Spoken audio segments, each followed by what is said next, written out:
want to say I'm so excited to be teaching this new version of this Tikkun Midot class, and I'm excited that you're all joining. And I'm really, really thrilled that Firkins and hopefully Terry Rosenberg will be joining in the teaching. Terry has a family thing that she's dealing with tonight, and so she couldn't join us, but she sends her warm welcome to everybody as well. So we want to start, before we launch into anything, with some introductions. And to do that, what we'd like for everyone to do, and I guess I'll call on people. So because, you know, it's hard to tell who goes next. If you could just share your name and share one word that describes an intention that you have for the month that we're entering. So some kind of intention for the coming month. Okay. I'll start. So I'm Alison, and I am really, really thrilled that you're all here. So my intention for the coming month is, you think I would have thought about this in advance, but I didn't.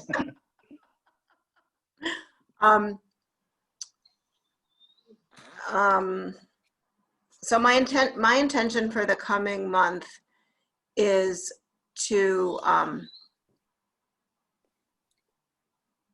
focus on my family. We have some stuff coming up this month that is a little bit hard, and I'm really going to be looking forward to like working with my kids on keeping it together. Firkins, do you want to? Yeah, I'll go. My intention for the next month is honestly just to breathe. There's a lot happening, and I just want to keep breathing. Okay. Louise, do you want to share? You have to unmute yourself.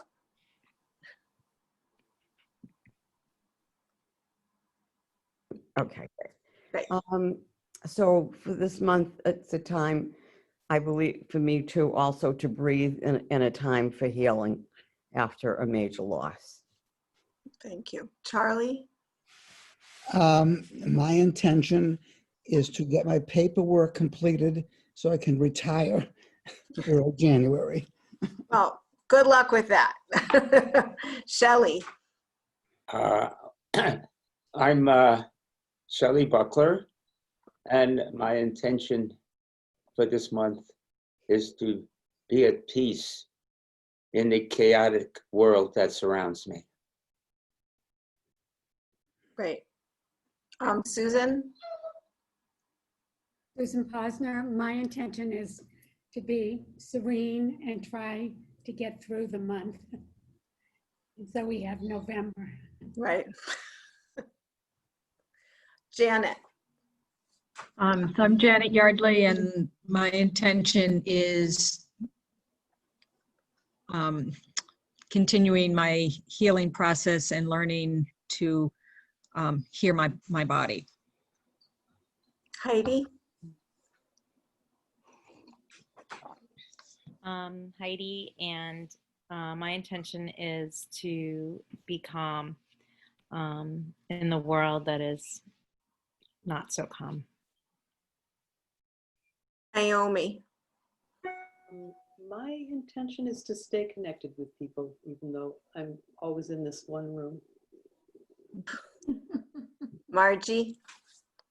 I am Margie Nissen, and my intention is to add myself to my list of things I take care of. Liz? I'm Liz Copen, and my intention is to accept the world with grace, especially this month. Craig? Hi, I'm Craig Berkson, and my intention this month is to relax a little bit. It's been about a 6 or 8 month sprint going on here, and just kind of relax a little before we get into what is a crazy end of the year. So that's my intention this month. Nice. Mary? Hi, Mary Prosnitz. I intend to explore more nature. I want to go to different places that I haven't been before in a day trip kind of circle around my house, just to, as I find that peace, the calmness, everything that people have been looking for and are hoping to get this month, I find that in nature. So I figure I should explore that more. Nice. Thank you. Jackie? Oh. Hi, I'm Jackie Dana, and my intention is just enjoy life and live every day for what it is. Who knows what's going to happen tomorrow? Thank you. Ross? Hi, my name is Ross Taylor, and professionally, we got some very disrupting news in my company very recently. So my intention is to remain calm for the rest of the month, and hopefully beyond that. Lori? I guess I'm changing mine to help support Ross in staying calm. But honestly, I'm actually looking for things to focus on, like to start the day with intentions and to develop new intentions. Margie, are you having trouble with your audio? Oh no, there you are. She's on twice. Oh yeah, Margie, you're on 2 times. I don't know why that is.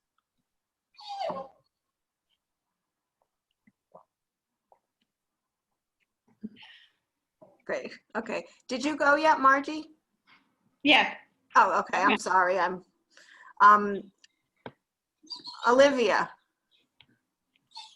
Oh, we're already. Yep. Okay. Hi, I'm Olivia. I think my intention for this month is to learn as much as I can from different sources, because I'm finding that while I'm at home, I'm actually having a lot of different experiences than what I ever expected to have right now. Great. And Vicki? Hi, my name's Vicki, and my intention for this month is to truly enjoy the people who matter to me, because there's so much other stuff going on that I find it's really easy to forget to just appreciate the people who matter. That's great. Ronnie? My intention is to live with more joy. That's nice. It's really nice coming out of Simchat Torah, where we should really be hanging on to that joy. So thank you for that. Diane? Diane Lappin. I've got a daughter getting married the first week in November. So I am working very hard to make sure that's as joyous occasion as it can be, considering we're in a pandemic and it will just be the immediate family, which we would have loved to have been many more people. Mazel tov. Thank you. That's great. Debbie? Yes, Mazel Tov. I guess I'm Debbie Gotbetter, with intention to increase joy, increase wholeness, and increase my role in building shalom and bringing shalom into my world. Well, thank you. Gloria? I think my intention ideally would be to have fewer intentions and really like just live. And I'm always looking at the calendar and saying, what do I have today, this week? And we're not in the same time we were. And I have to start acting differently and saying I have to live in the way we are now, which means not having, I just have to be less rigid and just do a lot of the things you've already said, but really not live day by day. It's not even that, but just to acquire new skills for living in in a place where intentions might not work as well. So. Thank you. Mm. Pam. My intention is to be present. It's an amazing thing to think that the pandemic started 7-8 months ago and like that. And I think back on that time and a lot of it runs together. And so my intention is to try to be very, very aware and grateful and present to the moment. And to that end, my Israeli daughter, my daughter who made Aliyah, her last night is tonight, and they're all sitting down for dinner. And I thought I could be present and be in class, but I can't because I'm dying to be with them because it's my last dinner with her. So I am going to excuse myself. I'm so sorry, but I'm, yes, sorry. It's okay, Pam, but I'll say Understood. you should watch the, you know, you should watch the recording. That's and, great. And use the materials, because I actually think this class will, I mean, hopefully will help you focus on being present. Like that's Thank you. the practice for this week. So good luck and enjoy dinner Have and a great dinner. lots of hugs there. Thank you. Adam. Yeah, hi, Adam Glasgow. My intent is to conceive of a COVID-friendly Thanksgiving and then next month execute it for my family, children, parents, siblings, etc., because it's really important to all of them that we be together, and we've got to find a way. Maybe you can share your ideas with us at some point, because a lot of us are going to be thinking about that too. I think that's wonderful. Jordana. Hi, my name's Jordana Glasgow. My intention would be to find more calm or calm at all and release anxiety. Thank you. So Ava and Eileen, we are sharing our name and an intention that we're bringing to the coming month. So Ava, could you? Hi, I'm Ava Harder, and an intention that I have for the month, I think, would be more grounded. Thank you. That's great. And Eileen. Hi, I'm Eileen. I think for the next few weeks anyway, I want to try and stay calm. I'm just really have this inner tumult because of the upcoming election. And so I'm just trying to relax and take a deep breath and stop procrastinating everything that I'm not getting accomplished. I can relate to that for sure. So Firkins and I tonight are going to do sort of a really speedy introduction to Tikkun Midot, to the idea of what it means to practice Tikkun Midot, and what, in order to do that, we're going to go really, really quickly through a bunch of things. I will say, though, that we've tried to include some definitions on the handout that you should have received from Lynn today, as well as we've written down all of the assignments, the practices that we're going to ask you to engage in over the coming month.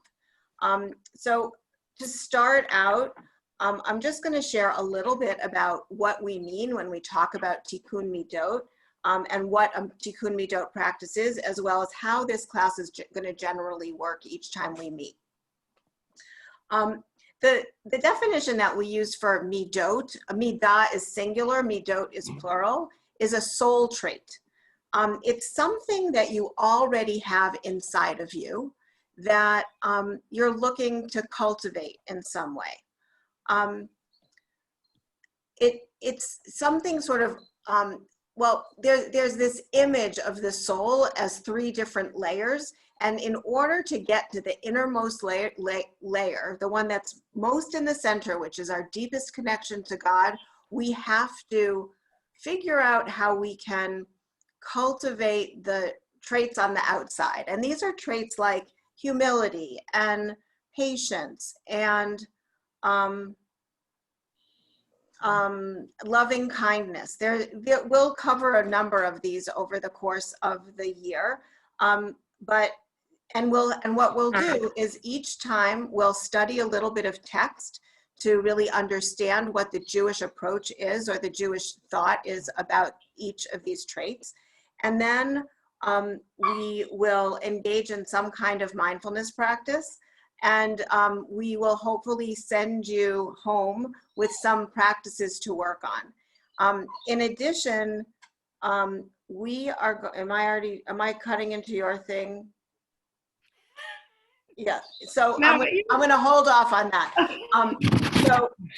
So the reason, the reason that we engage in midot practice is because the reality is that the world that we live in is challenging. And every time it seems as challenging as it can be, something happens that somehow surprises us and makes it even more challenging. And in order to cultivate resilience, to live well in this world and to accomplish some of the intentions that many of you talked about, things like groundedness and calm and wholeness and all these kinds of things, we have to be aware of the way that we are navigating in the world. And so this practice helps us to focus on our present and notice what's happening around us and inside of us in order to make good choices about how we continue to act and how we continue to be in the world.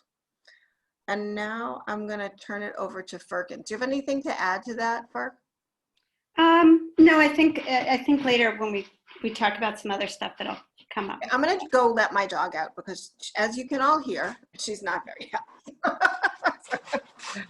Okay, so again, I just want to say, so happy to be here, and sorry for a little bit of talking heads tonight. Well, just at the beginning, it'll stop in a minute. And for some of you who I know have studied midot work, this might be review, but it's good review. We're always doing this work. So one of the things about doing tikkun midot practice, and it really is just something we practice all the time, is that to be able to take it to heart and to cultivate, as Ali said, these soul traits that are sort of really divinely given to be who we want to be in the world, we really have to risk being vulnerable and risk having it be able to sort of penetrate into us. And to do that, this space,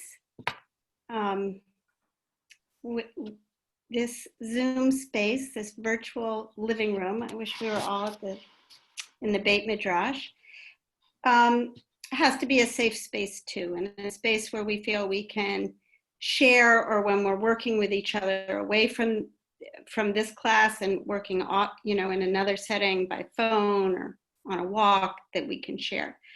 So there are a number of ways to make for safety. And I think Lynn is going to send them to you, but there are a couple that we just wanted to highlight.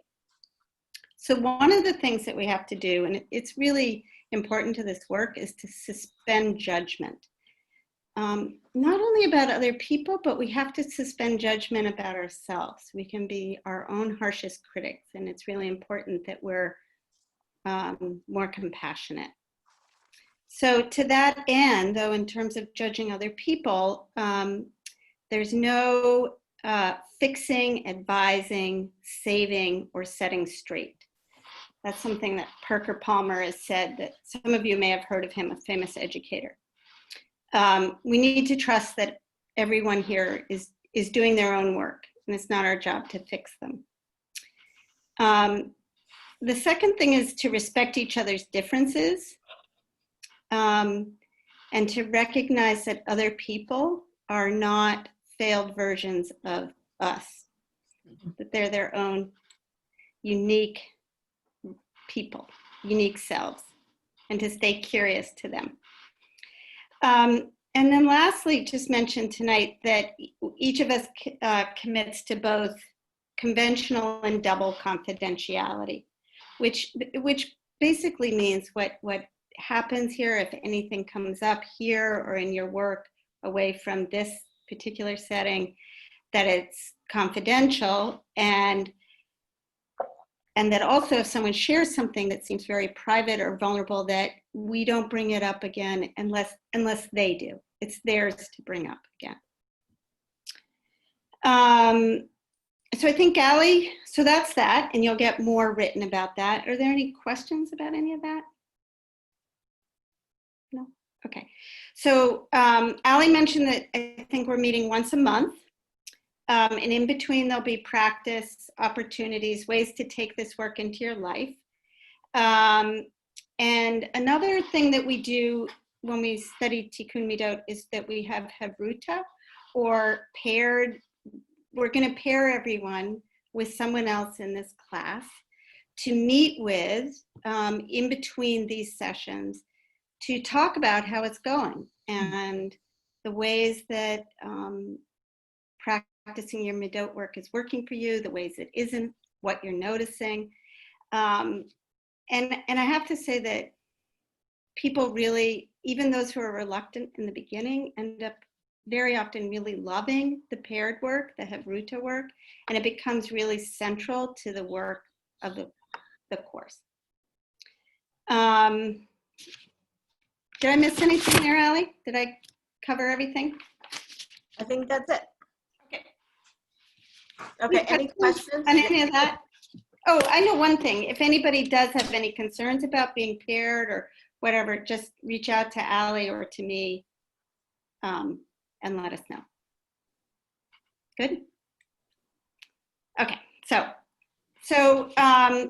the next thing I'm going to talk about before we do text study led by Allie is just to talk about Tikkun Midot for a minute as a practice and what's involved. There's some real steps in this practice. So it's really a spiritual practice to help us develop these attributes of who we are that we want to make more manifest.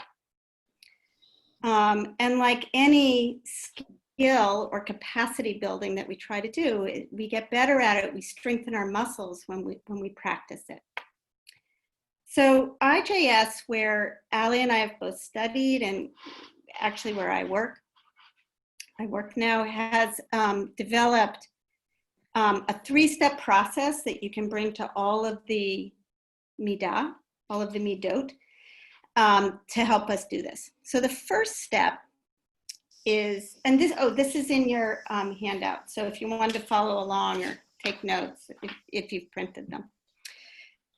The first step is hitlamdut, which means non-judgmental curiosity. It's about paying attention without judging or making assessments or thinking we know what's going on. It's about just really being present to what's happening here, without, as we so often do in our busy lives and in our busy minds, make decisions. There's a Zen teacher, D.T. Suzuki, some of you might have heard this quote. He said, in the beginner's mind, there are many possibilities, but in the expert's mind, there are few. So really what hitlamdut is asking us to do is to sort of approach this work and really to approach our lives with beginner's mind, with sort of this open curiosity when we're in situations. Imagine that you are having a difficult conversation with someone in your family. And it's very easy in those situations to jump to conclusions about what's going on. Hitlamdut asks us to just stay present and see what's happening here. If I were brand new to this situation, what's happening?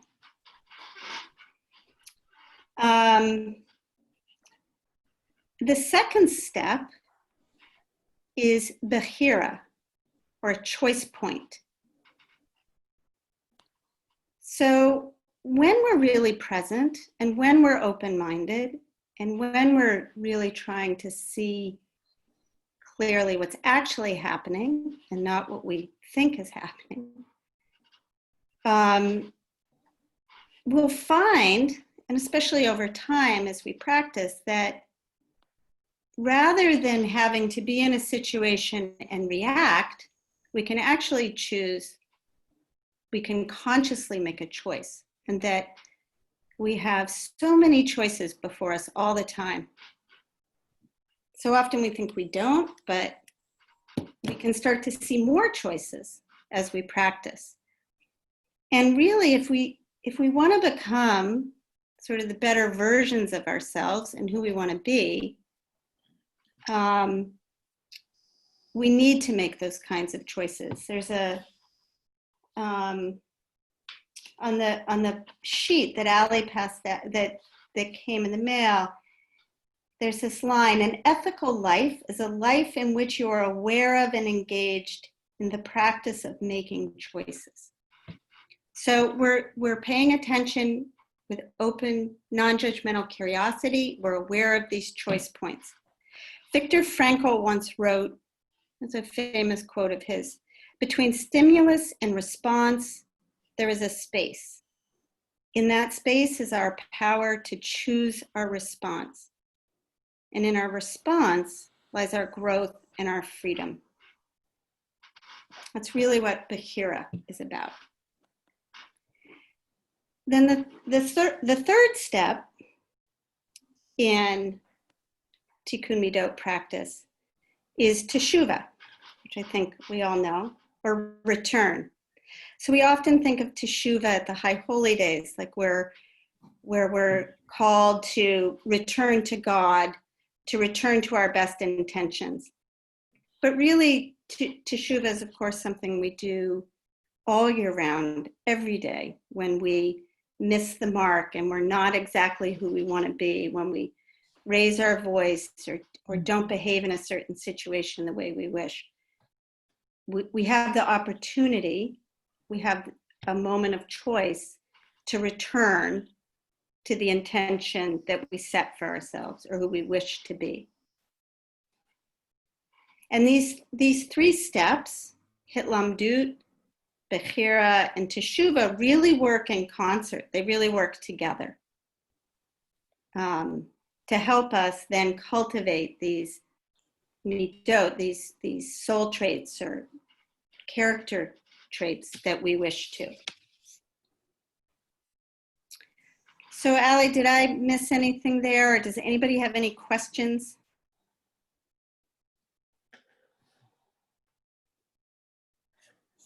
No? Okay. We're going to put it into practice a little bit so you can like get a sense of how it feels. So yeah. So now we're going to do, so like if you want to get better at tennis, you go down to the tennis court and you hit balls against the backboard. You have to practice. You have to, and it's the same with this. So there are many ways to practice. I find living in a family, and I find actually having my daughters home from college maybe the greatest opportunity to practice and keep returning again and again to who I really wish I could be. But meditation is another way to practice. It's a really wonderful tool for helping us cultivate these qualities.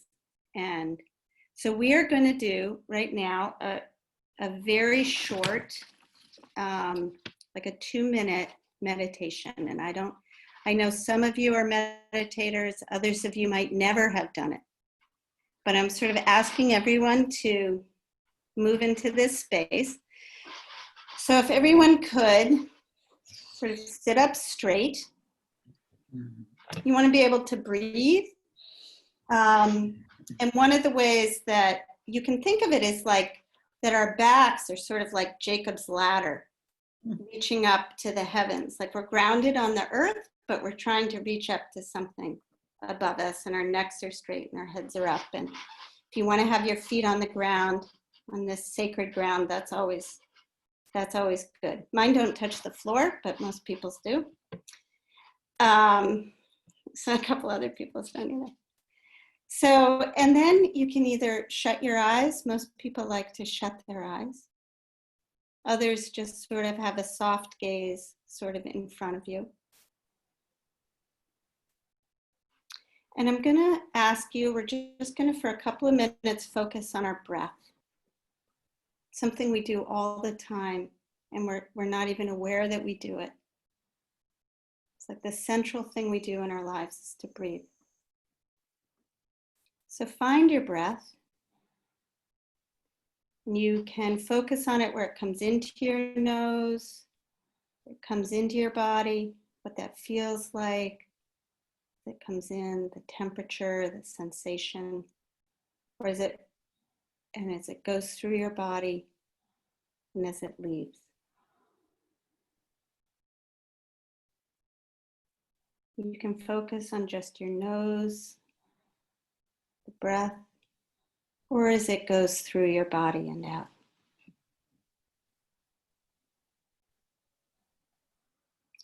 Your mind will wander, and that is totally fine. It's good. That's what minds do. They wander. And it gives you the opportunity, when our minds wander, it gives us the opportunity actually to have a choice, to return back to our intention, to return back to the breath. Just keep coming back to your breath. We're going to sit for just a minute or so, a couple of minutes, and I'll ring a bell at the end.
Okay, so when you're ready, you can open your eyes.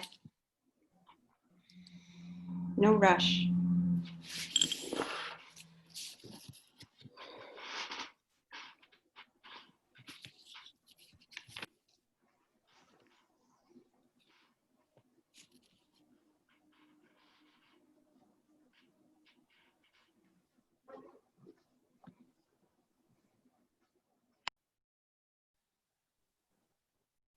Okay. So if people are willing, maybe be nice to share just, a couple of words, 1 or 2 words about what that was like, from a relief to, wow, that was torturous, to difficult, to easy, whatever. there's only doing well at meditation and practicing. Heidi? When you were saying breathe, it felt so good because I spend 8 hours a day in a mask, and I just look forward to being able to breathe fresh air at the end of the day, and it just felt really nice. It's a nice reminder. Thanks. Wow. Anyone else?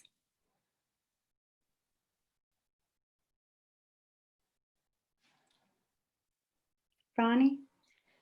Quieting and settling. It was a feeling of settling and settling into the moment, settling into the breath, the rhythm. It was lovely. Oh, good. That's nice. It's always a challenge to think about the breathing, because I think for so long I've taken it for granted that I'll just breathe.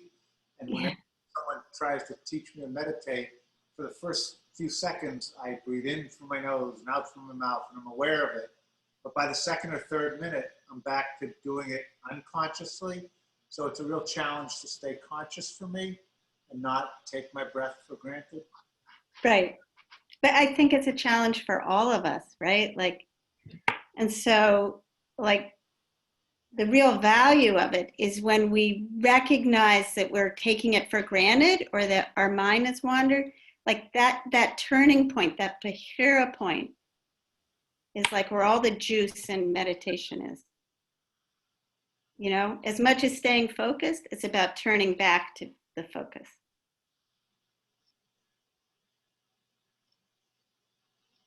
Shelly? I quickly felt at peace. And after a while, I had a struggle to stay awake. And I've often had that experience in meditating is I want to continue my search, but I go past a certain point, and I have fallen asleep during meditation on more than one occasion. And so I struggle to stay awake, and it was an easy struggle, but I managed to do it. Sometimes it shows us how tired we are, right? Like, too. I think a couple of people have joined us. Oh, sorry, Eileen? When I concentrate on the breathing like that, it's automatic that I start relaxing, and I start at my toes and I work like through my feet, up my ankles and my calf. So I was like into automatic relaxation. So I agree with Shelly. I had to force myself to stay awake.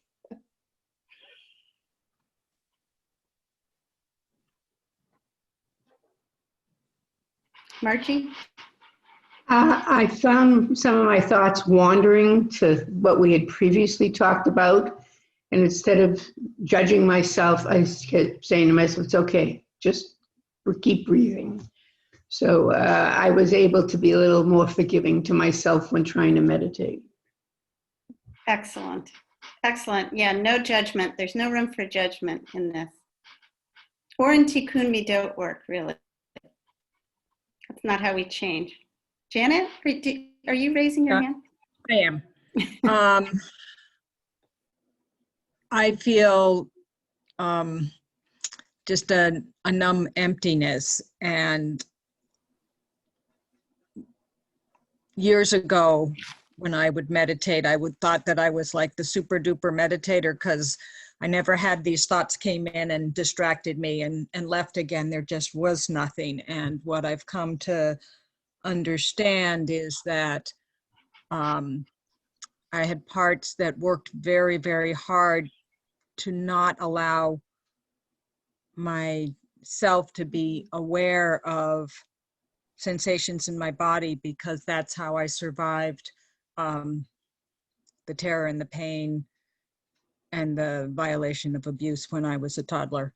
And so that's what I'm trying to learn how to do, and it's like really hard. Yeah. Thank you for sharing that, Janet.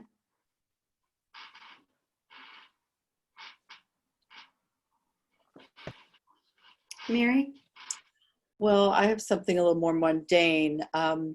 I also, like some folks, have trouble meditating because I fall asleep. So, and then I was like tense about, oh, am I breathing? And I realized there's a technique I do in yoga. It's like 4 square. You just breathe in for 4, hold it, breathe out for 4, hold it, and just do that over and over again. And it's a simple thing to go back to. You can concentrate on it, and it blocks other distracting thoughts, and it keeps you awake because you get it. Okay, 1, 2, 3, 4, 1, 2, 3, 4, and it made me calmer. I've been working on some difficult breath work and some of my singing that I'm doing, and I just don't get it. So it's nice to come back to something that I do get. I can do the 4 square. I know how to do that. I can do that. And it helps with, getting rid of the judgment thing and the tension about getting it right and the feeling of futility of falling asleep. So that was helpful for me. Oh, that's great. I mean, maybe others of us can use it too. There are lots of practices. Yeah. All right. I don't know if anybody else. Allie, do you want to? Sure. So thank you all for sharing. I think I have to say I'm an intermittent meditator, which means that there's times that I really meditate, pretty frequently, and times when my practice lapses, and when I'm trying to get myself back into it, I find it really, really challenging. Like my brain is just going, my mind is going in a million places. And so as Firkins shared, I think for me, what meditation has become about, so I don't like berate myself for doing it badly, because there's not supposed to be a badly, it's just about recognizing that I am practicing by coming back to my intention of whether it's the breath or whether it's sometimes I meditate on a prayer like the Shema or Moda Ani or something like that makes me like be able to just focus on something and just to come back to that, because it's inevitable that my brain will go somewhere else. So this idea of being able to like stay in the present, which I think is something that meditation can really help us do, is really what we want to explore a little bit tonight. And so we're gonna start by reading some Torah. And to do that, we need to say a blessing. So on your handout is the blessing for the study of Torah. Let's do that together. Baruch atah Adonai Eloheinu melech haolam asher tzidkenu b'mitzvotav v'tzivanu la'asot divrei Torah.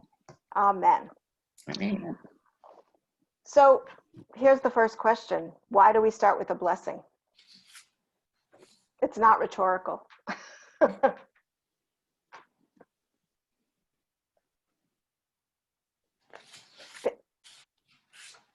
There's also many answers, so just go for it.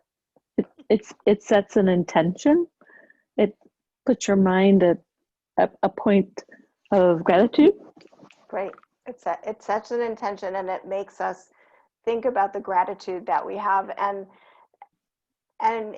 for people who believe in God, it can direct our gratitude toward God, which is really nice. Thanks, Liz. Other ideas?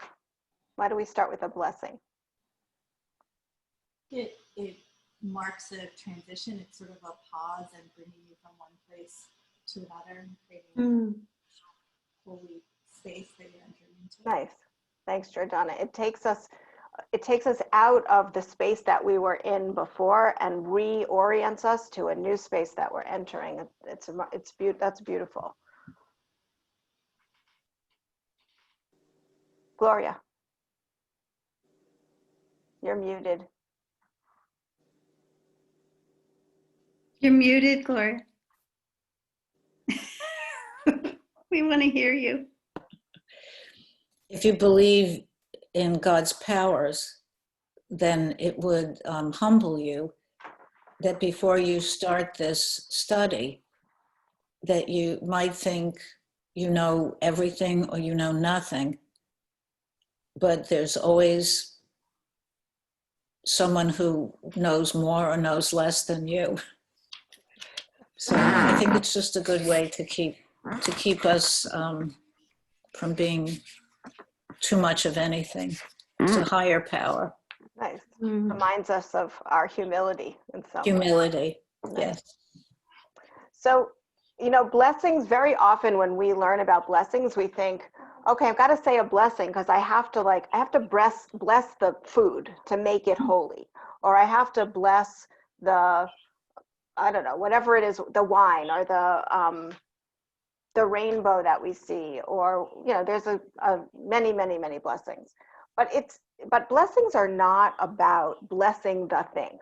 Blessings are about exactly what many of you have already commented on, which is it's about putting us in a space of holiness. It's about recognizing that we are about to interact with something that's a gift from God or from a higher being or from some spiritual place, depending on how you think about it. And that we have to make ourselves ready. So it is a way to ground us in the present moment and in the present space so that we have the right frame of mind to enter into whatever we're doing, whether it's eating or, in this case, studying Torah. So today we're going to study a few verses from the book of Exodus. We're going to learn a little bit about Moses. The thing about blessings is that, you know, the rabbis taught us we're supposed to say 100 blessings a day. But the truth is we don't do that. If we were saying blessings all the time, then blessings really could serve in this role to ground us, you know, regularly during the day. But we're not doing that. So I think that we can learn a little bit from Moses about how to recognize, how to notice things and how to notice and be present in the moment. So we're going to start, if you have your handout, that's great. If you have a Tanakh, which you can feel free to bring a Tanakh to class, because almost always we're going to be studying some kind of text. We're reading from Exodus chapter 3, verses 1 through 5. So the opening of this is Moshe. Now Moshe, tending the flock of his father-in-law Yitro, the priest of Midian, drove the flock into the wilderness and came to Horeb, the mountain of God. So simple, this is intended to be a simple question. What's Moses doing? He's a shepherd. He's a shepherd. He's tending. He's working. Right, he's doing his job. And his job is to tend the sheep. And what do we know about Moses as a shepherd? It may not be in this text, just from what you know about Moses. What do we know about the kind of shepherd that he is, how he does his work? He's a good shepherd. He's a good shepherd, right? He's really attentive to those little creatures that he is, you know, herding about the desert. So what does it take to be a really good shepherd? To be attentive and aware of your flock and what's happening with your flock. Right, to be attentive. So there's a lot of different little goats or sheep that are in the flock, and you have to be attentive to the largest ones and the littlest ones and the ones in the front and the ones in the back, and you have to make sure that you can gather them all and bring them back home at the end of the day. So here he is, Moses, you know, on Mount Horeb with his flock of probably goats, and an angel of God appeared to him in a blazing fire out of a bush. Moses gazed, and there was a bush all aflame, yet the bush was not consumed. Moses said, I must turn aside. And the Hebrew actually in this is stop. I must stop to look at this marvelous sight. Why doesn't the bush burn up? So what is Moses experiencing in this moment? What's his experience?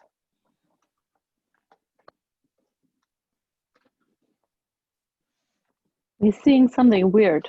He's seeing something really weird. Shelly. He's experiencing curiosity, and he's not making any judgments. Exactly. It's been pointed out before, many people go by and they say, well, a bush is burning in the desert. It's hot in the desert. It's not unusual to see a bush burn. But Moses, because he was curious and he paid attention, he noticed that the bush was not being consumed. And so, he was curious and he was not judgmental. So that made him special and differentiated him from others in his in this area. Thank you. Diane? I would also say he was very observant. Right. So he was noticing, he was observant, he was curious. The truth is that Shelly's right. It's the middle of the desert. There's brush fires all the time. So something made Moses stop and be curious about this particular bush that was burning. Go ahead. And I was just going to say what Shelly also embedded. What Shelly said is, most of us would just walk on by. I wouldn't probably even notice. I'm late somewhere. I want to get my sheep to the top of the mountain or my goats. So, right. And very observant. To Diane's point about observance, these two short verses use words that have in them words for vision or sight or appearance 4 times in 2 verses. That's a lot. We know when words are repeated in the Torah that the author or is really trying to send a message. So there's something particular about Moses's ability to observe in this moment. So what happens next is when God saw that Moses turned aside, that Moses had stopped to look, God called to him out of the bush, Moses, Moses. Moses answered, here I am, hineni. And God said, do not come closer. Remove your sandals from your feet, for the place, which the word for place in this instance is makom, which many of you know as a sacred space. The place on which you stand is holy ground. So what's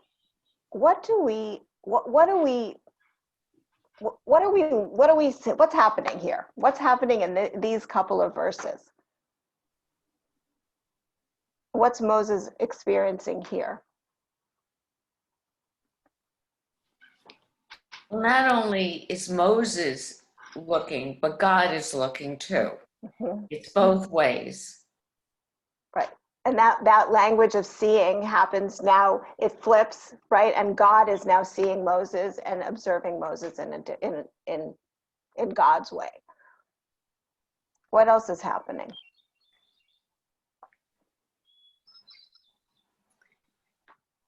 Moses stops and responds to this voice and declares that he's there. I think hineni means I'm there for you. Not only I am here, but I am here for you. Right. Focused, intent. I have this intention of responding to you, God, in this moment. And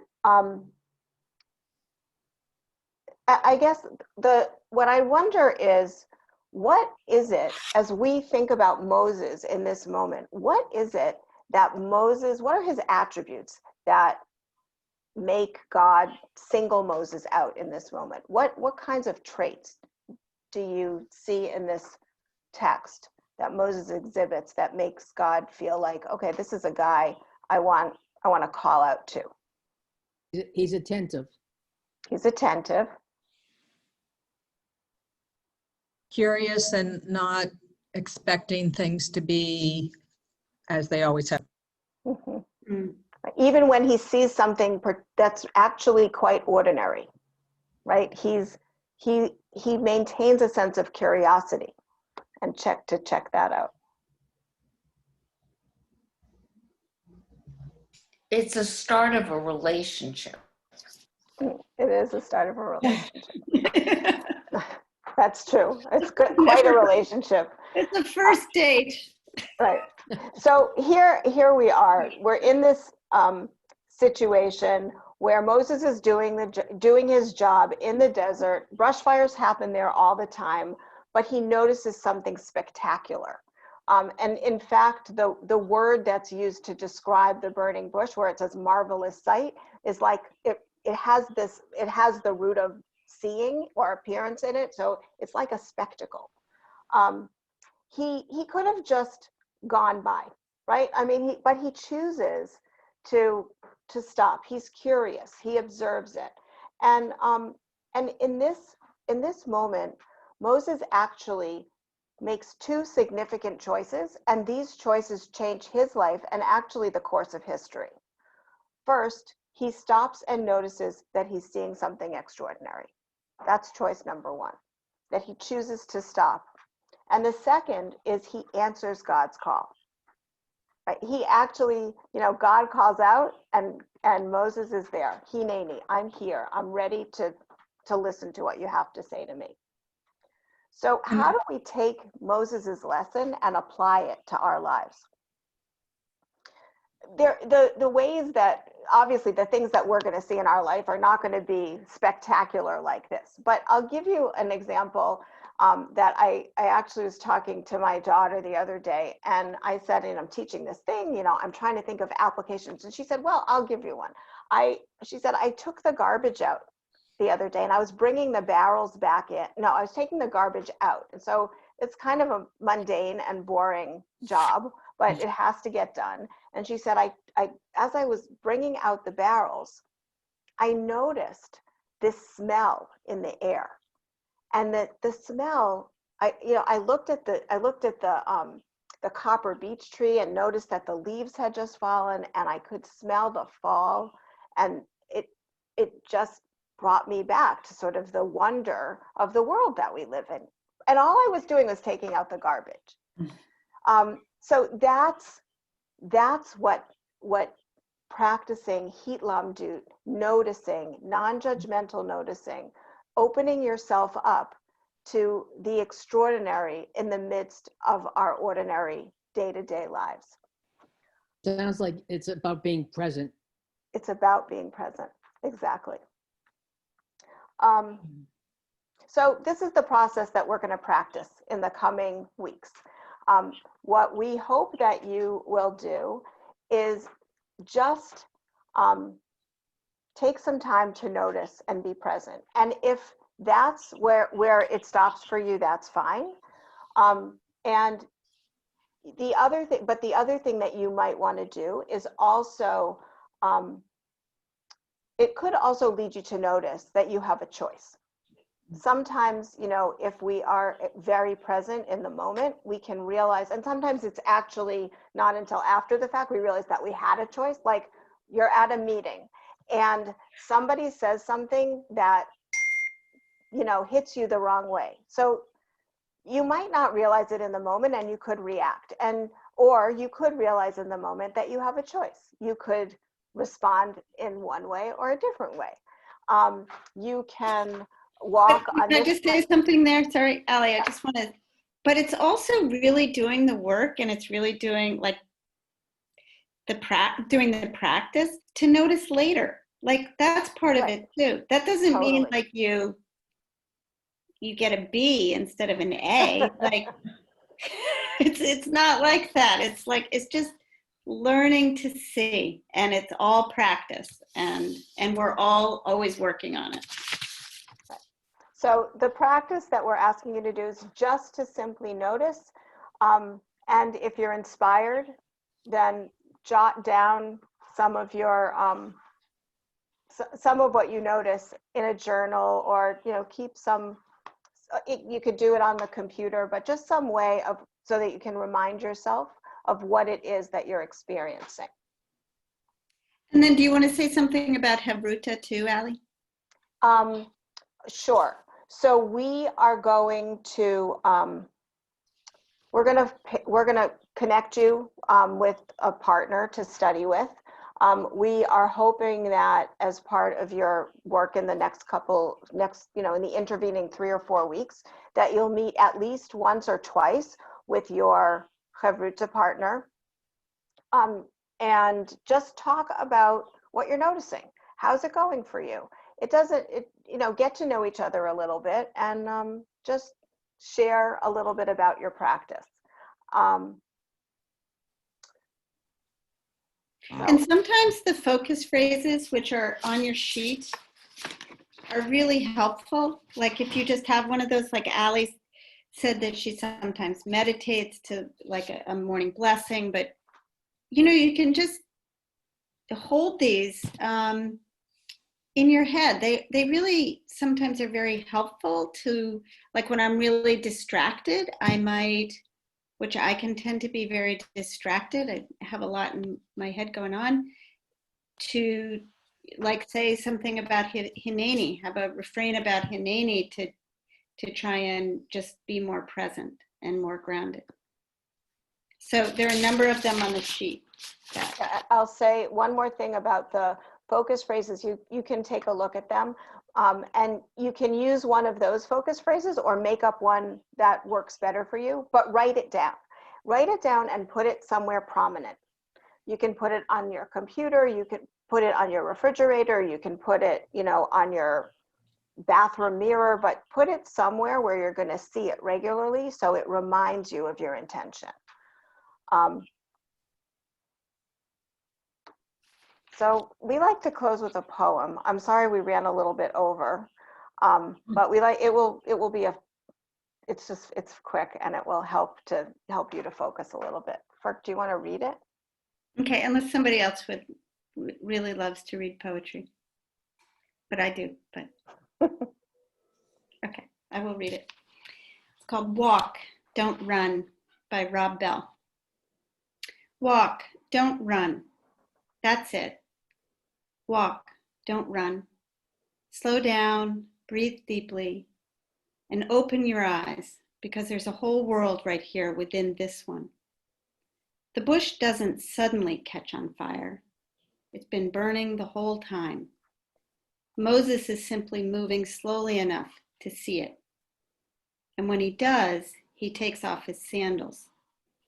Not because the ground has suddenly become holy, but because he's just now becoming aware that the ground has been holy the whole time. Efficiency is not God's highest goal for your life. Neither is busyness, or how many things you can get done in one day, or speed, or even success. But walking, which leads to seeing, now that's something. That's the invitation for every one of us today. And every day, in every conversation, interaction, event, and moment, to walk, not run. And in doing so, to see a whole world right here within this one. Sorry. So that's our blessing for you over the next few weeks. Walk, don't run. And thank you so much. Thank you. Thank you. Thank you. I'm sorry. Thank you so much. Bye, everybody. Bye.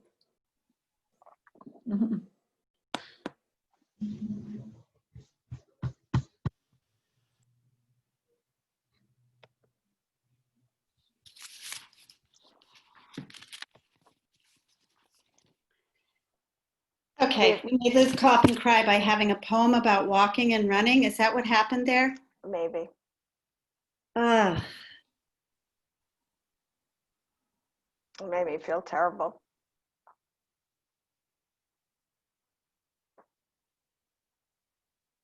It's a metaphor, but I feel so terrible. Yeah.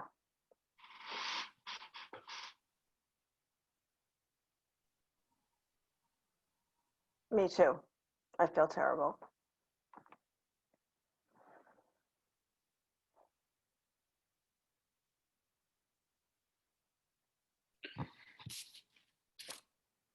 What should we do?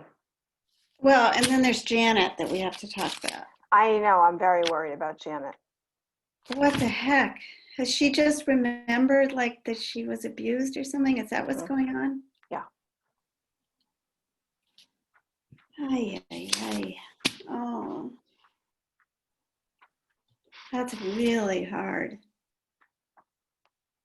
You know, meditating can be actually really dangerous and risky.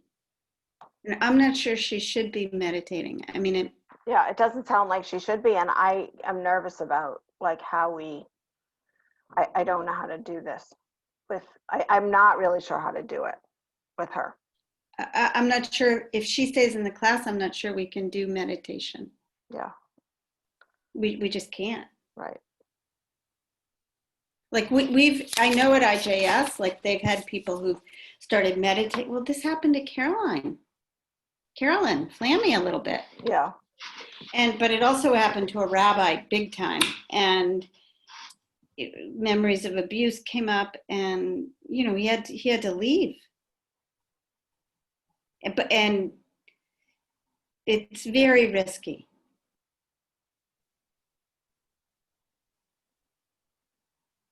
I can't tell if you're frozen, but then your eyeballs move. So it's like she's not frozen. Yeah, well, we have to figure out about Janet, and maybe I'll talk to Rachel Sapphire, because I know Rachel's been reaching out to her. Well, I just think if she stays in the class, she should stay in the class, but I just don't think we should do meditation.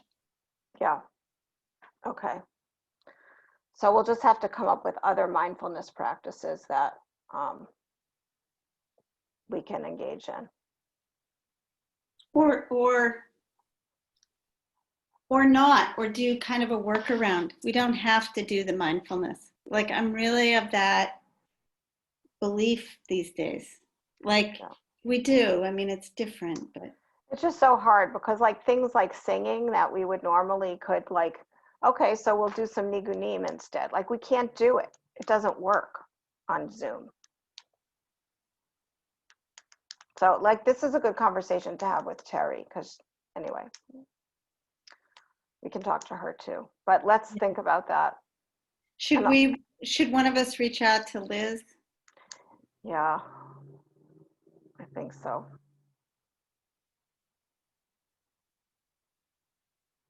I don't think we should call her. Maybe email her. Or maybe call her. I don't know. I don't know either. It might just be too intrusive to call, is all I'm thinking. I just don't want to be intrusive.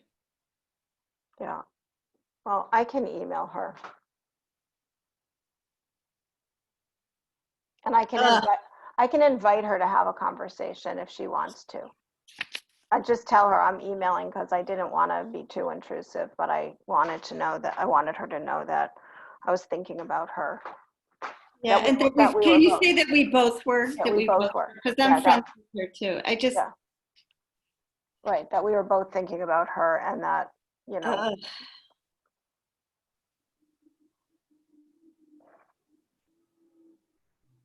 That we, you know, we're sorry that the metaphor of the poem was upsetting to her, that was so not our intention. Right, I didn't, but you know, shame on us for not seeing. Right. Right? Like I saw her come into the room, I'm like, oh, Liz Copen is here. That's so great. And then I start to read the poem. Pam Halligan actually had a really great Bakira point, and she chose really well in a really beautiful way. Like she came to the class to say, I can't come to the class. Right. I thought, that's beautiful. Right, it was. It really was. Yeah, it really was.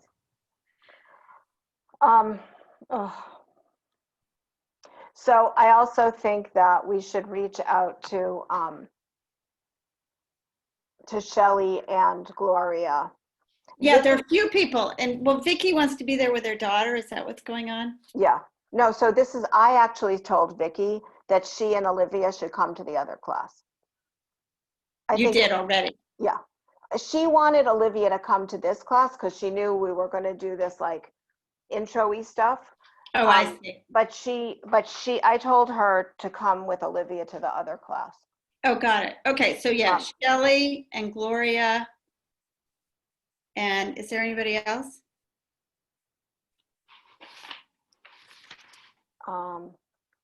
So I'll tell you, wait, Liz Copen, actually. She didn't take the class before. No, but she's done everything with Mark. She studied more than any of us about me don't work. Oh, well, so maybe you should reach out to her. Maybe, I don't know, either way, but I just think I could, in my email to her, maybe I should say, you know, I learned from Firkins that you've been doing a lot of this work. We have an advanced class and maybe you want to join that one. Yeah, she's taken awareness and action. Okay, so. She could teach it. Like. Okay, so let's, so I will reach out to Liz.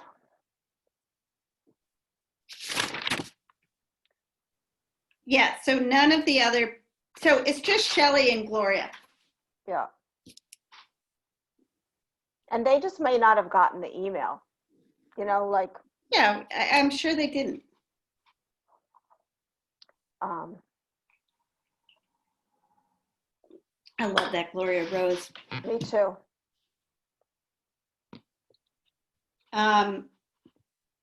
Okay, are you going to do it would be great if you could do this follow-up.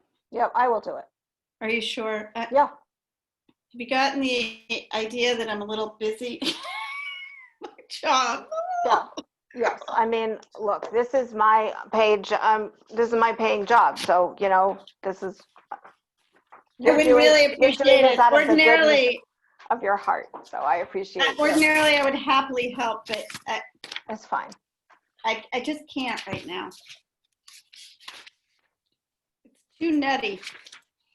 Oh my God, I feel so bad about Liz. But I am worried about Janet.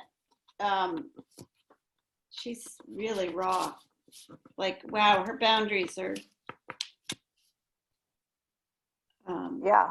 Well, I mean, I will tell you, I'll tell you in, you know, confidence that, and I don't even know if it needs to be confidential because she wrote this to be public, but she wrote for the blog that we were collecting, you know, we sent out all those questions for the High Holy Days. And she, like, some of the things that she wrote are so personal and like really not, I mean, I just wasn't sure that they were really, I'm not sure that we didn't put them in the blog.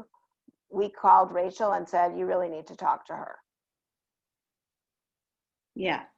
Well, yeah, there's, you know, trauma is like her boundaries are just so wildly off. Right. Like she, I mean, you called it. I said, was this about, what did I say? Is this about Harley? You're like, oh, no. I was like, okay, I don't even want to know. Right, that's the least of the problem. But I didn't, I found out anyway. Like we all found out. We all know. Right, exactly. But it wasn't my place to say it. Like she's had to say it. I couldn't. In this class within the first 5 minutes. Right, with a group of people she doesn't know. It's crazy. Yeah, that's just a sign of what a place of trauma she's in to me. But. Okay, so Janet, Shelly, Gloria, and Liz Copen. Okay, so Liz, and I will call Rachel about. I'm actually going to talk to Mark tomorrow about Liz Copen. Okay, that's a good idea. You could also talk to him about any advice he has about dealing with someone with boundary issues who, like, if It's he's really, that's really a Sam question, but okay, more than a Mark question. okay, But it's, you have to, she's beyond us. I mean, I know that you, like, you have to have experts. Like, we just well, have and to this try isn't and a make, therapy, right? This isn't group therapy. right. We have to make the container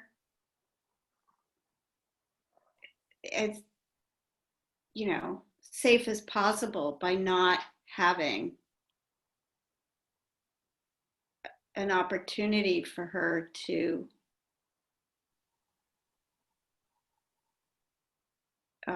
have these feelings bubble up.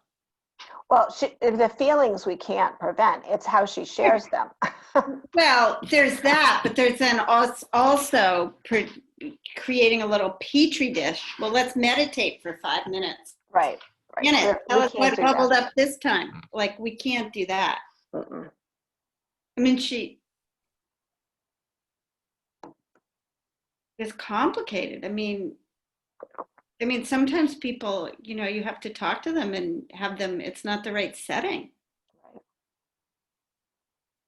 I mean, is Rachel talking to her at all? I mean, yeah, Rachel told me we referred it to Rachel when we got the blog posts, and I asked Rachel on Tuesday when I spoke to her if she was in conversation with Janet, and she said she is. So I'm going to talk to Rachel about. I mean, Janet's smart enough to get therapy and stuff, right? I you know, she is theoretically, but you know, right now she's living in New Hampshire. She's all by herself with her dog. She's very, very isolated. And she kicked Harley to the curb. Yeah, I mean, I don't know what happened with that relationship, but but anyway. Well, I think Janet drove that, but you know, if stuff is starting to come up, like, you know. Yeah. Anyway, speaking of people in crisis, I have to go call my son. Okay. All right, sweetheart. All right. Okay. All right. Thanks. I might be in touch in a couple of days about all of this. Oh, yeah. Stuff. All right. Okay. All right, bye. Thanks. you. Otherwise, it was fun. Yeah. Otherwise, the play was good, Mrs. Lincoln.